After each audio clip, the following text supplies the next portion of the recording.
Bismillahirrahmanirrahim. Alhamdulillah.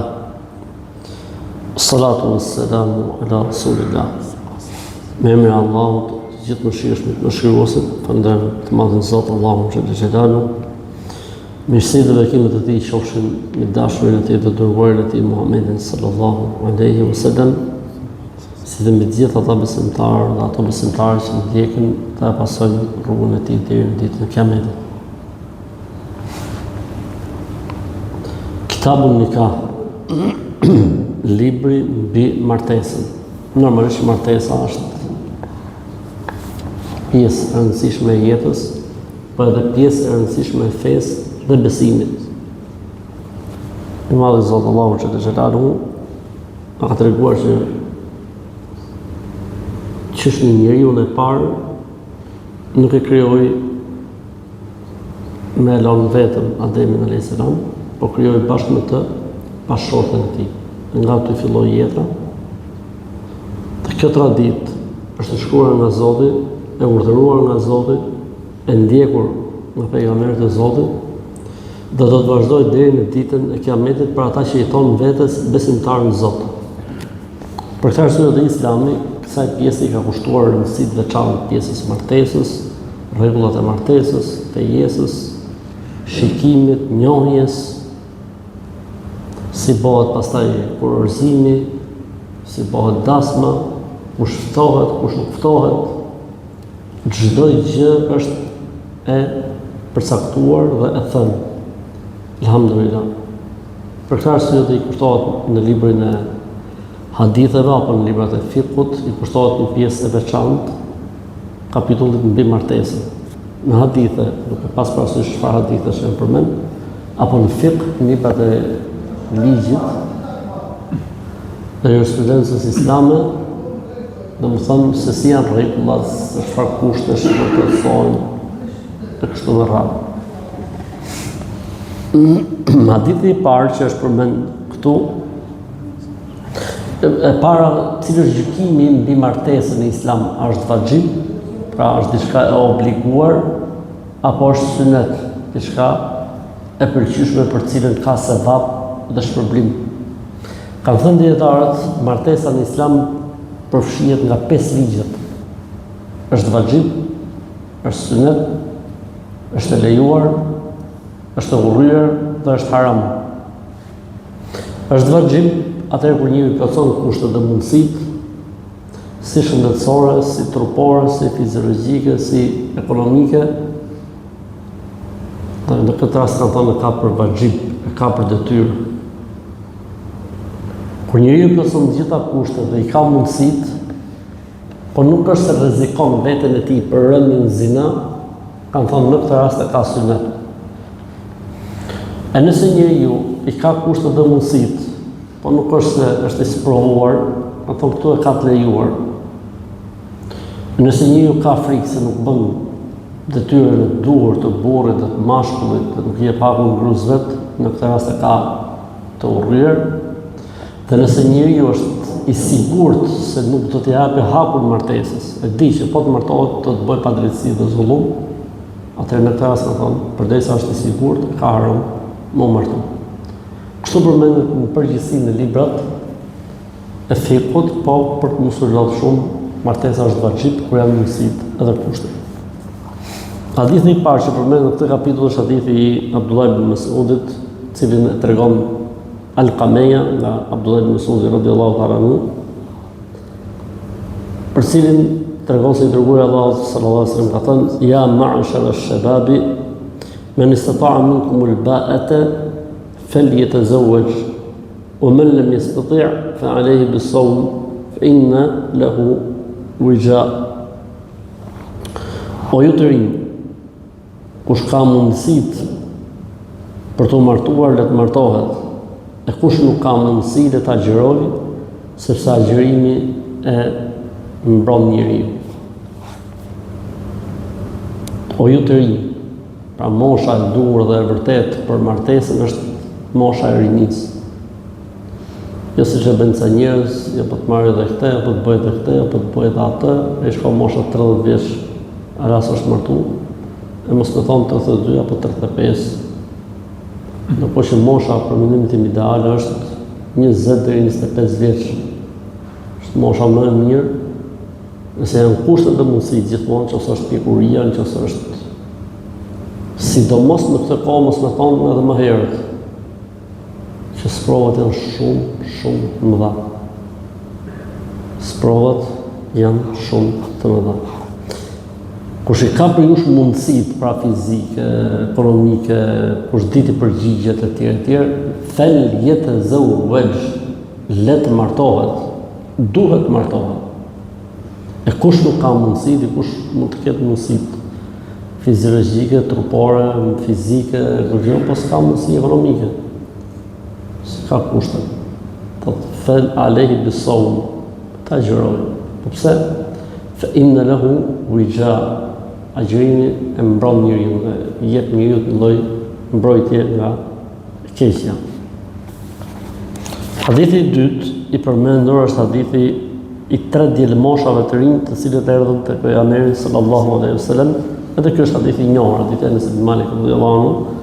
Erdhën disa djelmosha tek pejgamberi sallallahu alaihi wasallam dhe nuk e gjetën në shtëpi. Dhe e pyetën nënën e besimtarëve, çfarë bën pejgamberi sallallahu alaihi wasallam natën? Tha nëna e besimtarëve, falet. Po edhe flenë gjumë. Po se e ka këtë kështu. Çunat e ri, ju duk pak kjo. Po me njëherë arsyetuan profetin dhe thanë, po normal, profetit, Zoti ja ka falë gjitha gjunat. Pa nuk i bën dom profetit, se s'falë gjithë natën. As nuk i bën dom profetit, se sa gjonë ditë për ditë. As nuk i bën dom profetit, se është i martuar. Po ne si jemi profeti. Dhe tha njëri për tyre, tha unë do të falem gjithë natën dhe kur s'kam për fletë gjumë, tha tjetëri unë do të gjërë ditë për ditë dhe kur s'kam për ta prish, dhe tha tjetëri ndërsa unë tha do t'i përkushtohem Zotit, e s'kam për të martu. Kur vjen pejgamberi sa në shtëpi dhe i tregon nëna besimtarëve për ngjarjen, pejgamberi sa pati merak se mos djelmoshat janë largu prej Medinës dhe urdhëroi që mblidhe njerëzit në xhami. Që dojnë mos edhe djelmoshët do të ishin diku në për rrugët e Medinës apo në për tregjet e Medinës. Atëherë, pejgamberi sallallahu alaihi wasallam i mblodhi njerëzit dhe tha: "Amma wallahi inni la akhshakum lillah wa atqakum lahu walakinni asumu wa uftir wa usalli wa arqud wa atazawwaju an-nisa." Faman raghiba an sunnati falaysa minni. Pasha Zotin, njeriu që më shumë të i friksohet Zotit jam unë. Dhe njeriu më i ditur për Zotin jam unë, dhe ai që është më i druajtur ndaj Zotit në mesin tuaj jam unë. Por unë agjëroj dhe s'agjëroj, falem dhe flej dhe martohem. Faman raghiba an sunnati, kush devijon nga tradita ime, felejse minni, nuk është i denjë për të quajtur pasuesim. Për këtë arsye kanë thonë, ai që s'martohet, pse ka arsye, nuk e përfshin hadithi. Ai që s'martohet për fe, se thotë kjo është për fe, do s'martohem se du, ky është i pa fe në Islam, i dal nga Islami.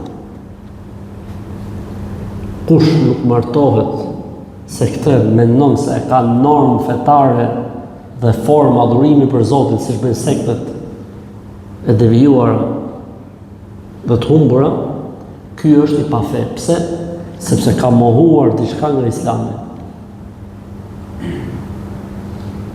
Pra nuk mund të jesh më i mirë se pejgamberi i Islamit. Nuk mund të jesh më i devotshëm se pejgamberi sallallahu alajhi wasallam.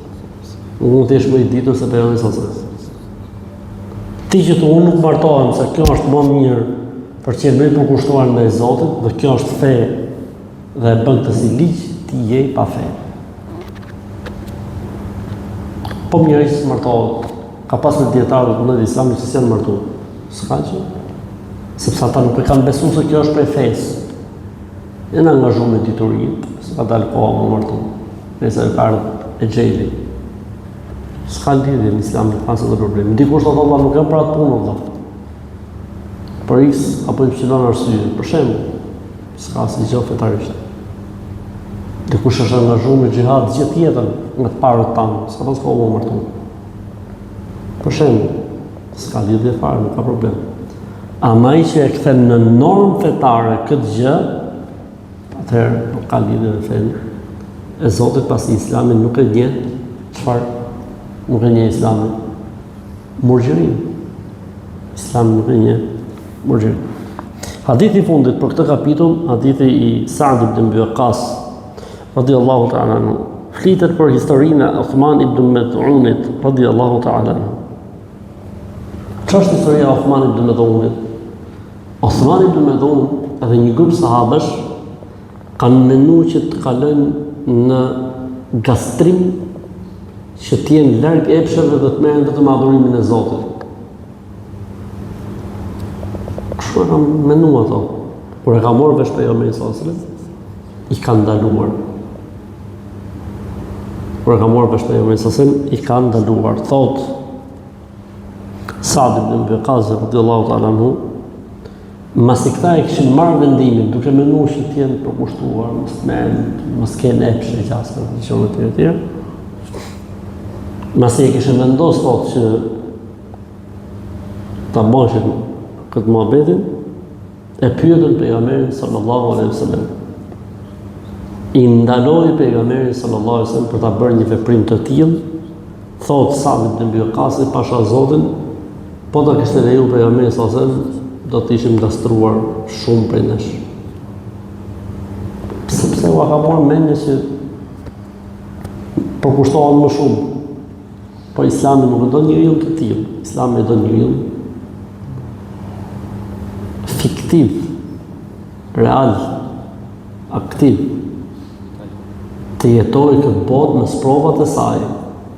Të jetojë pra ai njeri, po, boj ballë sprovave. Me iman, me besim, me agjërim, me namaz, e tjerë për balë me sprovat. Ku është mrekullia kësaj pune o vëllezër? Ku është mrekullia? Po ta kishte leju pejgamberin sallallahu alajhi wasallam, do të kalojshin muslimanët për devotshmërinë gastrim, edhe çfarë do të ndodhte me njerëzit?